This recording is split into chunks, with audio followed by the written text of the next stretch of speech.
46,000 গ্রাম police বাহিনীর সদস্যরা, এরা তো এমনিতেই হতাশায় আছে। তার মধ্যে একটা দিন নির্ধারণ ছিল, সেই দিনটা যখন নির্ধারণ আবার হচ্ছে না যে কবে আমরা আমাদেরকে ডাকবে, নির্ধারিত করে বলছে না, তখন আমরা হতাশ। আমরা বাধ্য হয়ে রাজপথে আবারও নেমেছে। মৃত্যু হয় রাজপথে হবে। এই বর্তমান স্বাধীন বাংলাদেশ বাংলাদেশ 1971 স্বাধীনতা অর্জন করলেও মূলত আসলে স্বাধীনতা অর্জন 71 করেনি, কারণ দুনিয়ার বৈষম্য ছিল এই বাংলাদেশে। আজকে এই 2024 সালের 5 আগস্ট আমরা মনে করছি বাংলাদেশে বৈষম্য দূর হয়েছে। এখন আমরা আজকে আমাদের এই মিছিল নিয়ে আমরা প্রধান উপদেষ্টা ডক্টর ইউনূস স্যারের যমুনার উদ্দেশ্যে আমরা রওনা দেব কিছুক্ষণের মধ্যে। এখানে একটা ডিসিপ্লিন এনে আমরা স্যারের দিকে রওনা করব।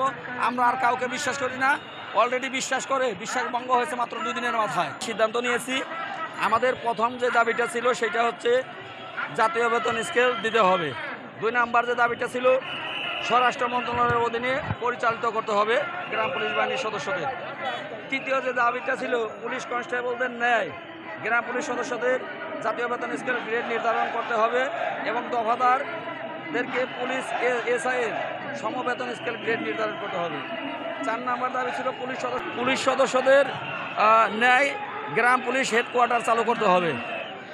6 নম্বরের দাবি ছিল গ্রাম পুলিশ সদস্যদের পোশাকের রং পরিবর্তন করতে হবে, কারণ আমরা বর্তমানে যে প্যান্টটি পরি এটি পাকিস্তানি সেনাবাহিনীদের পোশাকের প্যান্টের রং আমরা বহন করছি। আমরা চাই না স্বাধীনতার 53 বছরে পাকিস্তানের চিহ্ন বহন করতে। আমরা এই চিহ্নটা আর বহন করব না মর্মে আমরা এই দাবি জানিয়েছি। সর্বশেষ দাবি ছিল 2009 সালে আমাদের একটা গেজেট ছিল, গেজেট মোতাবেক আমরা 2009 সাল থেকে সরকারি চাকরিজীবী, কিন্তু আমাদের দেওয়া হচ্ছে না, ঠকানো হচ্ছে। আমরা এই টাকাটা সরকার থেকে পাই, 9 সাল থেকে পাই। এই 9 সাল থেকে এই টাকাটা বেতন বকেয়া হিসাব করে আমাদের দিতে হবে। সর্বশেষ এই দাবিটা ছিল। তো আমরা এই দাবি নিয়ে এখন আমরা ডক্টর ইউনূস স্যারের দিকে এগিয়ে যাবো ইনশাল্লাহ। স্যার যতক্ষণ পর্যন্ত আশ্বস্ত নিজের মুখে না করবে আমরা রাজপথ ছাড়বো না। আমরা কোনো আশ্বাস আর বিশ্বাস করি না। হয়তোবা যদি বলে যে দেখা গেলো একটা প্রজ্ঞাপন জারি হইতেও 2 দিন লাগে, গ্যাজেট জারি হইতে আরও 2 দিন লাগে। কেবল নতুন বসলেন, তিনি কোনো ব্যাপারে জানে না, তিনি আগে জানবে তারপরে তিনি সকলের সাথে দেখা করবে, এমন মন্তব্য।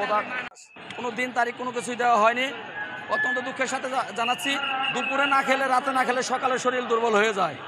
আর যখন আমি জানতে পারবো যে আমি কখন খাবার পাবো আমি নিজেই জানি না, তখন আমি এমনি হতাশাই মারা যাব। আমাদের এক দফা এক দাবি, আমাদের জাতীয়করণ চাই।